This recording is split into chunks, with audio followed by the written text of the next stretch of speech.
आज पूरी दुनिया युद्ध की आग में झुलस रही है। ऐसे में भारत इकलौता देश है जो इतनी विविधता होने के बावजूद तरक्की कर रहा है। उत्तर प्रदेश के सीएम योगी आदित्यनाथ ने विश्व शांति के लिए सनातन को समाधान बताया।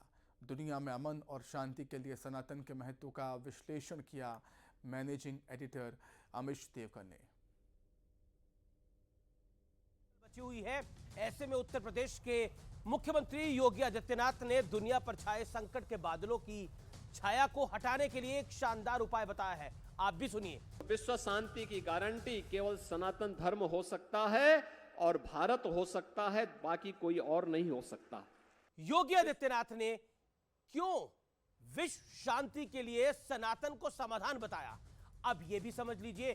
पूरी दुनिया इस वक्त डायरेक्ट या फिर इनडायरेक्ट युद्ध की आग में झुलस रही है। रूस और यूक्रेन करीब 1.5 साल से जंग लड़ रहे हैं। इजराइल और हमास के बीच लड़ाई चल रही है। इसे आप फिलिस्तीन और इजराइल वॉर भी कह सकते हैं। चाइना और ताइवान में तनाव किसी से छिपा नहीं है। उत्तर और दक्षिण कोरिया, चीन और जापान, अमेरिका और रूस, हर जगह तनाव ही तनाव है। लेकिन अगर ध्यान से देखा और समझा जाए तो आप पाएंगे कि भारत ही इकलौता देश है जो तमाम चुनौतियों के बावजूद, जहां पे आतंकवाद भी एक बड़ी चुनौती है, लगातार तरक्की कर रहा है। दुनिया में भारत जितना डाइवर्स कोई दूसरा मुल्क आपको नहीं मिलेगा। भारत एक ऐसा अकेला देश है जहां हर 100-200 किलोमीटर पर भाषा, संस्कृति, खाना और लिहाजा बदल जाता है और जिस पर हमें गर्व है। लेकिन यह देश अनंत काल से आबाद है और हमेशा ऐसा ही रहेगा। यहां पे कितने भी आक्रांता है और इसकी वजह समझने के लिए हमें अपने इतिहास को पढ़ना और समझना बहुत जरूरी है। भारत सनातन की भूमि है। हम प्रकृति के सभी एलिमेंट्स को सोर्स ऑफ एनर्जी मानकर पूजते हैं।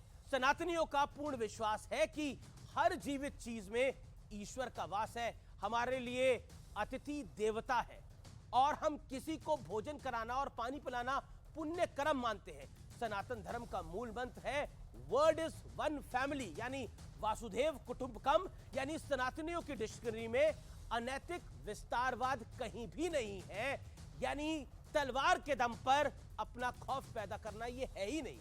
दुनिया में नजर घुमाकर देखिए, कहीं ताकत की लड़ाई है, कहीं अधिकार की लड़ाई है, तो कहीं धर्म के नाम पर गले काटे जा रहे हैं, बम फोड़े जा रहे हैं। दूसरी ओर सनातन संस्कार इंसान को इंसान समझने की प्रेरणा देता है। कुरुक्षेत्र की रणभूमि में वासुदेव श्री कृष्ण गीता के उपदेश में कहते हैं कि अच्छा बुरा, लाभ और हानि कुछ भी इंसान के वश में नहीं है।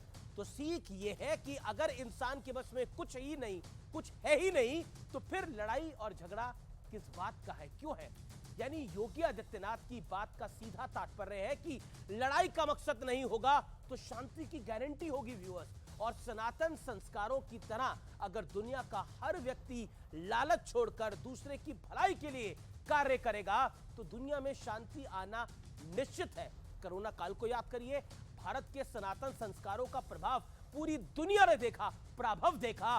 उस दौर में हमने न सिर्फ अपने लोगों की जान बचाई बल्कि कई देशों को वैक्सीन और दवाओं के साथ मदद करी। ये हमारी संस्कृति और हमारे संस्कार ही तो थे और ऐसा हमने इसलिए किया क्योंकि यही हमारे संस्कार हैं। हम तो सबकी शांति की कामना करते हैं। हम कहते हैं ओम शांति अंतरिक्ष, ओम शांति पृथ्वी, ओम शांति सर्व शांति, शांति शांति शांति ओम। हम तो ये कहते हैं, इसीलिए कहा जाता है कि सनातन शांति का संदेश है।